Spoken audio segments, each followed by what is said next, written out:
Right, మనతో పాటు BRS senior నాయకులు అడ్వకేట్ ఉపేంద్ర ఉన్నారు, మాట్లాడే ప్రయత్నం చేద్దాం. అన్న నమస్తేనా? నమస్తే, హ్యాపీ న్యూ ఇయర్ అన్న.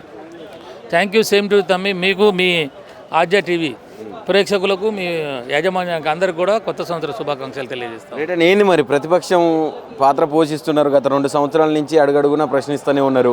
మరి కొత్త సంవత్సరంలోకి ఎంటర్ అయ్యారు, ఎట్లా ఉండబోతా ఉన్నది ముందస్తు కార్యాచరణ ఏమన్నా? ఇప్పుడు మేము ప్రతిపక్ష పార్టీగా ముఖ్యంగా మేము ఈ రాష్ట్ర ముఖ్యమంత్రికి, రాష్ట్ర మంత్రివర్గానికి వారికి కూడా శుభాకాంక్షలు తెలియజేస్తూ ఉన్నాం. తెలంగాణ ప్రజలకు శుభాకాంక్షలు తెలియజేస్తూ ఉన్నాం. అదేవిధంగా మా పార్టీ కార్యకర్తలకు, ముఖ్యంగా మా నాయకత్వం ఎవరైతే కేసీఆర్ గారు, కేటీఆర్ గారు, హరీష్ రావు గారు, మా అగ్రనాయకత్వం మంత్రులు, ఎమ్మెల్యేలు, ఎమ్మెల్సీలు చేసిన అందరికీ కూడా శుభాకాంక్షలు తెలియజేస్తాం.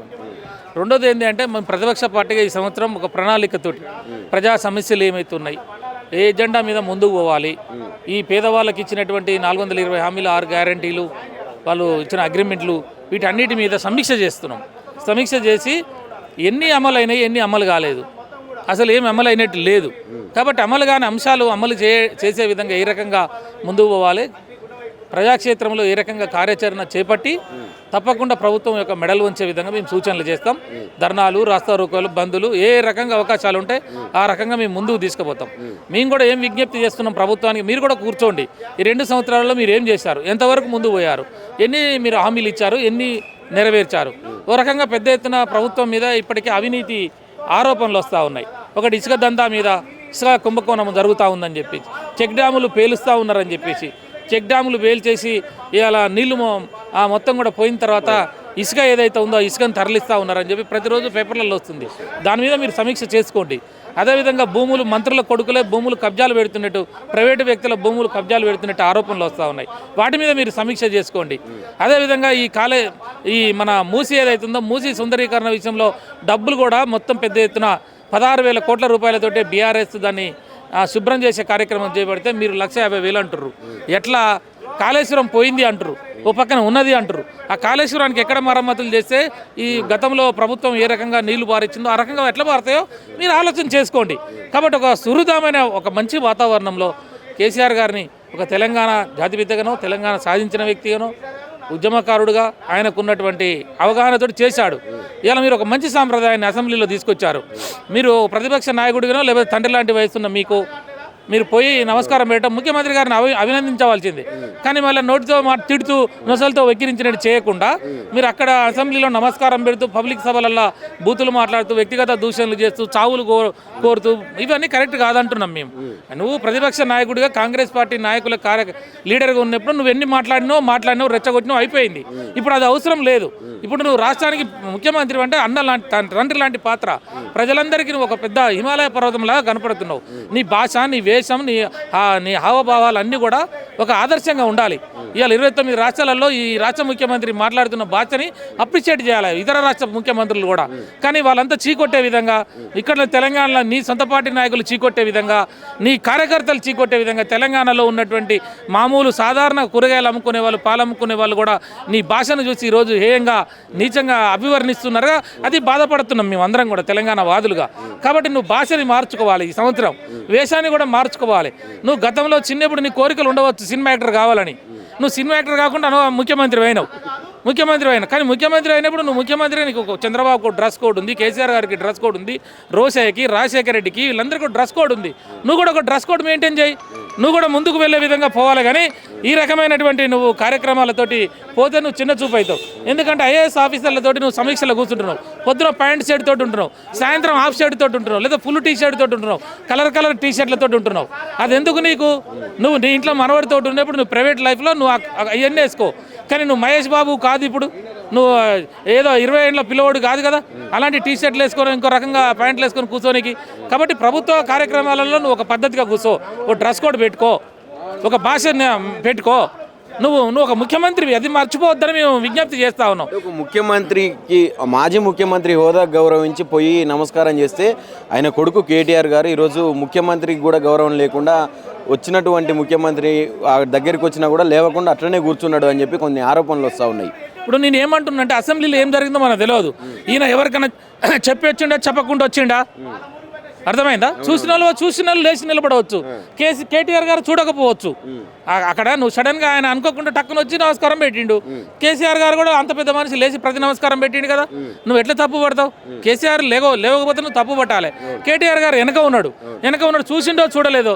పోనీ నువ్వు ఇన్ని రోజులు ఇన్ని మాటలు తిడతా ఉన్నావు, బూత్ మాటలు తిడతా ఉన్నావు, ఇప్పటికైనా మారడా ఈ యాక్సిడెంట్ చేస్తుండా, ఇదొక రకమైన డ్రామా అయిందని ఆయన అసంతృప్తుడు కూడా ఉండవచ్చు. ఆయన పక్కన ఉన్న కౌశిక్ రెడ్డి గారు కూడా అదే రకంగా ఉండవచ్చు. ఇప్పుడు ఎందుకంటే గోముఖ వ్యాఘ్రం లాగా ఉన్నాడు ఈయన. గోముఖ వ్యాఘ్రం అంటే ఏంటి? ఇప్పుడు ముఖమేమో గోవుది ఉంటుంది, వెనక మొత్తం పులిది ఉంటుంది. అట్లనే ముఖ్యమంత్రి మరి ఈ చేష్టలు నమస్కారాలు పెట్టే విధంగా ఇట్లా ఉండి మళ్ళీ వెనక తీరి మొత్తం కూడా వ్యక్తిగత దూషణలు, చావులు, కనుగుడ్లు ఇట్లాంటివన్నీ మాట్లాడుతూ ఉన్నాడు కదా. పొట్టపేగులు, కనుగుడ్లు, ఇవన్నీ కడ్రాయర్లని. మరి ఇంత దరిద్రంగా మాట్లాడుతున్నాడని వాళ్ళ కోపంతో కూడా ఉండవచ్చు. సరే, ఏదేమైనా నువ్వు వచ్చి నమస్కారం పెట్టినా మేము స్వాగతిస్తూ ఉన్నాం. కాబట్టి నువ్వు అదే మెయింటైన్ చేయాలి. నీ భాషలో మెయింటైన్ చేయి, నీ వేషంలో మెయింటైన్ చేయి, తెలంగాణ అభివృద్ధిలో కూడా మెయింటైన్ చేయి. కానీ మాటకి తెలంగాణ అప్పుల పాలైందని చెప్పవద్దు అంటున్నాను నేను. ఎందుకంటే ఇది అప్పులైందని అంటే పారిశ్రామికవేత్తలు కానీ ఇతర రాష్ట్రానికి సంబంధించిన కంపెనీలు, ఇతర దేశానికి సంబంధించిన ఎన్ఆర్ఐస్ వాళ్ళు రావడానికి ఇబ్బంది పడతారు. ఇప్పుడు మనం అప్పులైంది అని చెప్తే ఎవడు రాడు, 10 రూపాయలు ఇచ్చేటోడు కూడా ఇయ్యాడు, మనం వస్తుంటే వాడు పక్కకు పోతాడు. అట్లనే ఈ రాష్ట్ర ముఖ్యమంత్రి రాష్ట్ర పెద్దగా ఈయన చెప్పడం వల్ల కేసీఆర్ని బదనమో బీఆర్ఎస్ను బదనం చేయడానికో అనేక మాటలు మాట్లాడుతూ ఉన్నాడు. అది రాజకీయపరమైన స్టేట్మెంట్లే. కానీ ఆ స్టేట్మెంట్ల ద్వారా తెలంగాణలో సగటు మనిషి, సాధారణ పౌరుడు ఇబ్బంది పడతాడు. ఎందుకంటే ఈ రాష్ట్రం వెనకకు పోయిన తర్వాత ప్రతి ఒక్కరి జీవితం వెనకకు పోద్ది, ఆర్థికంగా ప్రతి ఒక్కరు వెనకకు పోతారు, ఆర్థిక మాంద్యం వస్తుంది. కాబట్టి ఈ రాష్ట్రాన్ని నువ్వు కుల్లబడవద్దు, ఆర్థికంగా దిగజార్చవద్దు. నువ్వు ఏమున్నా కడుపులో పెట్టుకొని నువ్వు బ్రహ్మాండంగా ఉంది మా రాష్ట్రం రండి అని చెప్తే వాళ్ళు వస్తారు. అప్పులు ఎట్లయితే పెట్టుబడులు పెట్టింది, ఒక కాళేశ్వరం ప్రాజెక్టు కట్టినాం, కాళేశ్వరం ప్రాజెక్టు కడితే దాని ద్వారా 40 లక్షల ఎకరాల భూమి చేద్యంలోకి వచ్చింది. అట్లా నువ్వు ఆగిపోయింది ఎక్కడ మేడిగడ్డ కానీ సుందిల్ల కానీ, ఇంకా ఏం చేస్తే బయటకు వస్తాయి నీళ్ళు అని చెప్పి నువ్వు చెయ్యి. రైతులకు సంబంధించి కూడా మొన్నటిదాకా చూసినాం యూరియా కొరత కష్టాలు అంతా ఇంత కాదు మన రైతుల తిప్పలు. ఇప్పుడు ఏదో యాప్ తెచ్చిర్రు, ఆ యాప్ ద్వారా యూరియా సరఫరా చేస్తామని చెప్తా ఉన్నారు. అసలు ఏంది దానికి సంబంధించి? అదే నేను ఏమంటున్నా, ఇవన్నీ కూడా అడ్మినిస్ట్రేషన్ పరంగా అవగాహన లేనటువంటి ఎవరో ఐఏఎస్ ఆఫీసర్లు చెప్తేనో ఇలాంటి నిర్ణయాలు తీసుకుంటున్నారు. ఒక సామాన్యమైన రైతుడు, సగటు రైతు, ఆయన మారుమూరు పల్లెల్లో పంటలు అమ్ముకుంటాడు, పంటలు వేస్తూ ఉంటాడు, పంటలు పండిస్తూ ఉంటాడు. ఆయనకి యూరియా అవసరం పడితే వెంటనే సౌకర్యం పోతాడు, అక్కడ పోయి తెచ్చుకుంటాడు. నువ్వు యాప్లో పెట్టమంటే ఆయన యాప్ గురించి ఏం తెలుసు? మనలాంటి వాళ్ళకే యాప్లు, ఈ మనలాంటి వాళ్ళకే తెలియదు యాప్లు. ఆ యాప్లో ఎట్లా అప్లై చేయాలి? ఇప్పుడు అప్లికేషన్ పెట్టమంటే చాలా ఇబ్బంది పడతారు. మీ సేవలకు పోతే అడిగినంత ఇస్తున్నారు.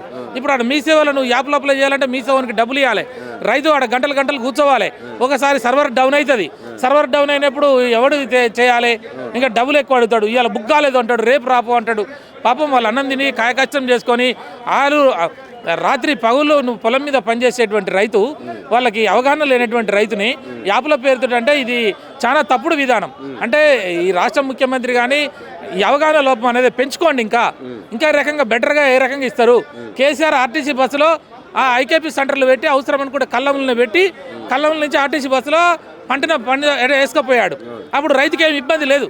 అక్కడనే కళ్ళంలో పెట్టిండి, అక్కడనే కొన్నాడు.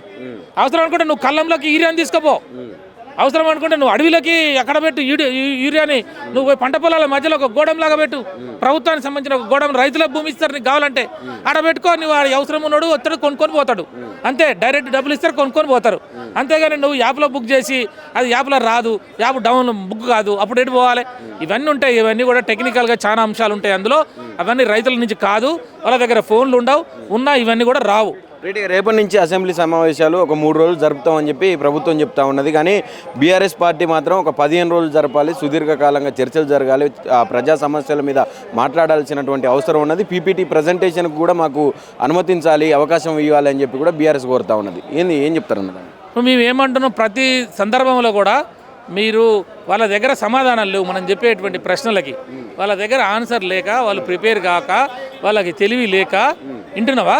వాళ్ళు ఎంతసేపు ఉన్నా కమిషన్లు, కాంట్రాక్టులు, భూదోపిడీ, లేకపోతే ఇసుక దోపిడీ, ఈ రకమైనటువంటి దాంట్లో ఉన్నాడు. ముఖ్యమంత్రి గారేమో ఆ చంద్రబాబు డైరెక్షన్లో వాళ్ళ సూచనల మేరకు ఇలా బనకచెర్ల మీద కేంద్రీకృతం చేస్తూ ఉన్నారు. బనకచెర్ల నుంచి పోతే 130 టీఎంసీల నీళ్లు పోతాయి. ఇక్కడ రంగారెడ్డి పాలమూరు సంబంధించిన దాంట్లో 48 టీఎంసీల నీళ్లు పోతాయి. ఈ నీళ్లు పోతే తెలంగాణ మళ్ళీ ఇబ్బందుల పాలవుతుందని మనం చెప్తా ఉన్నాం. దాని మీద చర్చ పెట్టమంటే దాని మీద చర్చ పెట్టకుండా కేసీఆర్ని ఇష్టం వచ్చిన నోటుకొచ్చినట్టు మాటలు తిట్టి ఆ రకంగా అక్కసి వెళ్ళగొచ్చుకొని ఆ రకంగా చావుల గురించో, పేగుల గురించో, కళ్ళ గురించో మాట్లాడడం కరెక్ట్ కాదంటున్నాం. ఈ ముఖ్యమంత్రి కానీ, రెవెన్యూ మంత్రి కానీ, నీటి వనరుల శాఖ మంత్రులు కానీ వీళ్ళందరూ కూడా ఫస్ట్ స్టడీ చేయండి అయ్యా. మేము కేసీఆర్ చేసిండే 15 ఏళ్ళు స్టడీ చేశాడు. 15 ఏళ్ళు స్టడీ చేస్తే ఒక ఆలోచన, ఒక అవగాహన వచ్చింది. దాంతో చేశాడు. చేసింది కాబట్టి అంత ఇంత అభివృద్ధి పోయింది. మీకు ఆలోచన లేదు, అవగాహన లేదు, మీరు ఎవరి దగ్గర అడిగి తెలుసుకోరు. కాబట్టి ఇష్టం వచ్చినట్టు చేస్తే మీకు చాలా ఇబ్బందుల పాలవుతుంది. తెలంగాణ ఇంకా వెనకకు పోతుంది అంటున్నాం మేము. తిరోగమనంలో పోతే తెలంగాణ తిరోగమనంలోకి పోతుంది, పురోగమనంలోకి పోకుండా. కాబట్టి నేనేమంటున్నా, ముఖ్యమంత్రి వాళ్ళ మంత్రులు కూర్చొని దపాల గంటలు మీరు చర్చలు పెట్టండి ఐఏఎస్లతోటి.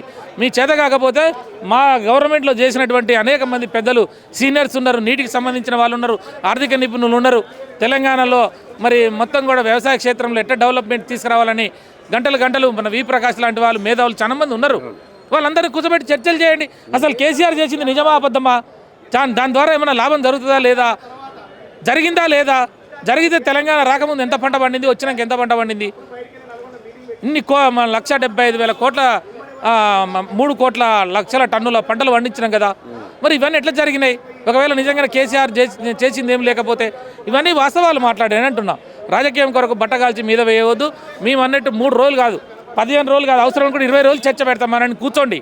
ముఖ్యమంత్రి కూర్చోండి. ఒక మంత్రిగా హరీష్ రావు గారితో మాట్లాడుతున్నప్పుడు నీ ప్రభుత్వం తీసుకున్న నిర్ణయాలు ఏంటి, వాళ్ళు చేసిన ఏంటి, దాన్ని క్లబ్ చేసి చూడండి. అదేవిధంగా కేటీఆర్ గారు ఏం చేసారు హైదరాబాద్ డెవలప్మెంట్ కొరకు, ఏమేమి జరిగినాయి, ఇంకేం పెండింగ్ ఉన్నాయి, అది కూడా తీసుకోండి. కేసీఆర్ గారు విజన్ అంతా తెలుసుకొని దాంట్లో ల్యాక్కున్నస్ ఏంటియో తెలుసుకున్న తర్వాత మీరు ఎట్లా బెటర్గా చేయాలనేది మీరు ఒక కమిటీ వేసుకోండి. ఆ కమిటీలో మీ గవర్నమెంట్ సంబంధించిన వాళ్ళు, అవసరం అనుకుంటే మా ప్రతిపక్షంలో ఉన్న వాళ్ళని కూడా ఇంక్లూడ్ చేసుకోండి. ఇంక్లూజన్ ఆఫ్ రైవల్స్ ఉన్నది అమెరికా లాంటి దేశంలో కూడా ఉన్నాయి. ఇవన్నీ అవతల వాళ్ళు చెప్తున్న దాన్ని వినటమే కాకుండా అవసరం అనుకుంటే వాళ్ళకి నాయకత్వాన్ని కూడా ఇస్తారు గవర్నమెంట్లో. అట్లా కూడా నువ్వు ఇచ్చుకో, తప్పేం లేదు. తెలంగాణ అభివృద్ధి కావాలి కదా, తెలంగాణ అభివృద్ధి ఆగిపోవద్దు కదా. కావాలంటే నువ్వు వీళ్ళ ఇద్దరితోటి కమిటీ వేసి, ఇంకా మేధావుల్ని, ప్రొఫెసర్ని, జర్నలిస్టులతో కూడా కమిటీ వేసి ఇంకా బెటర్గా ఎట్లా వెళ్ళాలో ముందుకు వెళ్తే మనం తప్పకుండా సక్సెస్ అవుతాం. కానీ అప్పుల పాలైంది, ఇంకా డబ్బులు లేవు, ఇక ఫైనాన్స్ అంతా వడ్డీలు కడుతున్నా, అది ఇదేనంటే వచ్చేటోడు రాడు, వచ్చేటోడు ఇయ్యడు. దాని ద్వారా ఏమైతే తెలంగాణ రాష్ట్రం 10 సంవత్సరాలు మళ్ళీ వెనకకు పోద్ది. కాబట్టి ముఖ్యమంత్రి మంచి బుద్ధితోటి, సద్బుద్ధితోటి, మంచి భాష, మంచి బట్టలు, మంచి పరిపాలన అందించాలని మేము కోరుకుంటా ఉన్నాం. ఆ రకంగా ముందుకు పోతే తప్పకుండా మీరు తర్వాత రాజకీయాలు చేసుకుందాం. ఇంకా 3 ఏళ్ళు ఉన్నది. ఆ 6 నెలల ముందర నువ్వేం చెప్తావో చెప్పు, మేమేం చెప్తామో చెప్తాం, అది వేరు. కానీ నువ్వు ప్రజాక్షేత్రంలో మాట్లాడుతున్నప్పుడు మూసీలో 1,50,000 కోట్లు అవసరం లేదు, 16,000 కోట్లతోటే మూసి సుందరీకరణ చేసే ఒక మన దగ్గర ప్రాజెక్ట్ ఉన్నది. కేసీఆర్ గారు విజన్ చేసి పెట్టినాడు. కాబట్టి నువ్వు దాన్ని ఎందుకు తీసుకో, అనవసరంగా నువ్వు 1,34,000 కోట్లు ఎందుకు ఖర్చు పెట్టడం. కాబట్టి ఆ డబ్బులతో నువ్వు ఎక్కడికి తీసుకుపోవాలి, నీ కమిషన్ల కొరకో వాటి కొరకో పెంచకూడదు కదా.